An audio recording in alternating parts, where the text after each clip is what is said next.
अल्लाह रब्बुल इज़्ज़त कुरान में फरमाता है कि तुम गौर क्यों नहीं करते कि हमने दुनिया कैसे बनाई है। सर रॉजर बेकन, जिन्हें फादर ऑफ साइंस कहा जाता है, उन्होंने साइंटिफिक रेवोल्यूशन यूरोप में लाया था।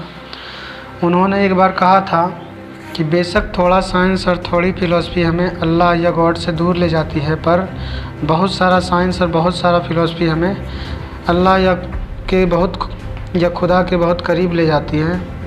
तो आज जो हमारा टॉपिक है ऑटोफैगी, रोज़े रखना क्यों ज़रूरी है, तो या हम कैंसर से किस प्रकार बच सकते हैं।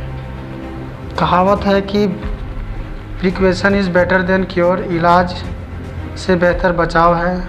आज जब दुनिया में सबसे ज़्यादा कैंसर के मरीज़ भारत में हैं, तो सवाल उठता कि आखिर हमारे जीवन में ऐसी क्या विसंगतियाँ आ गई, हमारे जीवन शैली में आखिर कौन सी खराबियाँ आ गई जिसके वजह से इतने बड़े पैमाने पर यह बीमारी हमारे देश में फैल रही है। तो इसके बारे में मैं जो भी बातें रखूँगा वो वैज्ञानिक तर्क के आधार पर रखूँगा, कोई भी मैथोलॉजिकल या बनी बनाई बातें नहीं रखूँगा। और जो भी एविडेंस पेश करूँगा वो या तो विज्ञान की जो मशहूर पत्रिका है साइंस जर्नल, जो लंदन में प्रकाशित होती है, और जो नोबेल कमेटी है वह इसके सिफारिशों को मानती है, क्योंकि यह जो भी विज्ञान पत्रिका प्रकाशित करती है वो वैज्ञानिकों के शोध पत्र के आधार पर प्रकाशित करती है और जिसको मान्यता मिलती है उसके आधार पर प्रकाशित करती है। तो 2016 में भी इन्होंने एक पत्रिका प्रकाशित की थी ऑटोफैगी को लेकर के। मैं उसी पर आज आपके समक्ष कुछ जो बहुत ही ज़रूरी चीज़ें हैं, जो ज़रूरी ज्ञान से संबंधित बातें हैं, मैं उसको आपके समक्ष रखने की कोशिश कर रहा हूँ। तो 2016 में जब जापान के एक केमिस्ट को नोबेल पुरस्कार के लिए चुना गया और उससे पूछा गया कि आपने ऐसी क्या चीज़ बनाई है जिसके कारण आपको नोबेल कमेटी के द्वारा नोबेल पुरस्कार के लिए चुना गया है, तो उसूरा वसीमी ने कहा कि मैंने संभवतः ऐसी मर्ज को बना लिया है या खोज लिया है जो संभवतः हमें कैंसर से बचा सकती है या कैंसर की बीमारी से लड़ने में हमें सक्षम बना सकती है। तो लोगों ने पूछा वह क्या है, हमें भी बताइए।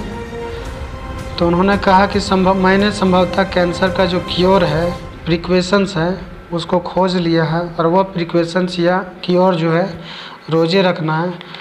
तो लोगों ने उनसे पूछा कि रोज़ा या उपवास हमें कैंसर या कर्क से कैसे बचा सकता है।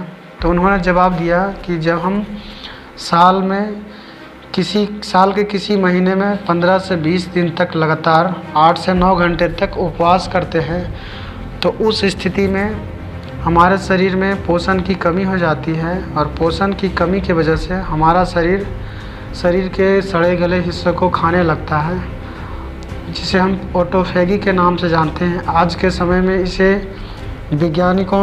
वैज्ञानिकों द्वारा या बायोलॉजिस्ट के द्वारा ऑटोफैगी कहा जाता है।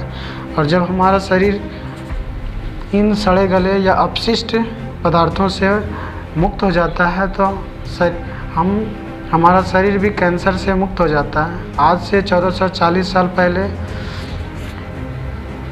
हमें जब किसी ने इसके बारे में बताया था तो हमने उसे दीनी तालीम समझकर छोड़ दिया, क्योंकि उस समय हमारे पास कम इल्म और कम फ़िलासफ़ी थी। लेकिन आज के दौर में जब ज़्यादा इल्म और ज़्यादा फ़िलासफ़ी है और इल्म और ज़्यादा फ़िलासफ़ी के जानकार लोगों ने जब इसको पढ़ा, इस पर तहकीक की, रिसर्च किया, तो उन्होंने तहकीक किया और रिसर्च में ये बात सही पाया कि रोज़ा रखना ही कैंसर का सबसे बेस्ट क्योर या प्रिकॉशन साबित हो सकता है।